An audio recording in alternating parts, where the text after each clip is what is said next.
Depuis 1998, l'association Ahuana œuvre auprès de 17 communautés indigènes, par l'intermédiaire de son représentant sur place Pierrick Van Dorn et des nombreux volontaires de passage. Les objectifs de cette organisation sont, tout d'abord, l'aide au développement économique de ces communautés subissant pauvreté et exode rural. Ensuite, il s'agit de participer au travail de réintégration sociale du peuple indigène. Cela passe notamment par une revalorisation d'une culture persécutée pendant des siècles.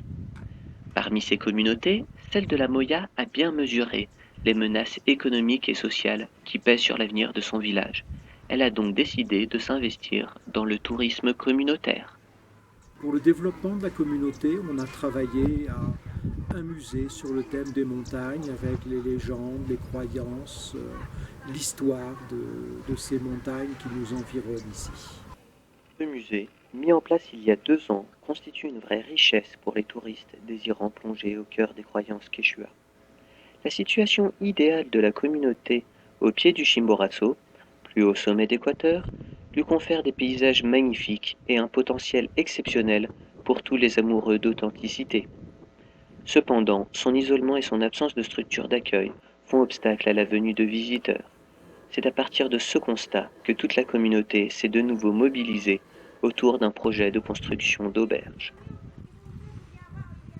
Et actuellement, nous sommes en train de restaurer une maison communale qui va servir de restaurant et de petite auberge pour des touristes qui pourront passer dans la communauté.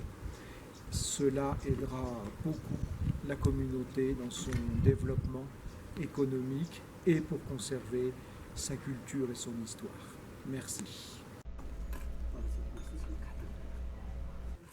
La motivation des habitants de cette petite communauté est telle que les travaux ont immédiatement débuté grâce à de maigres fonds de départ, à une cotisation de toutes les familles et surtout grâce au Minga, travaux communautaires permettant à chacun de travailler à tour de rôle sur le chantier bénévolement.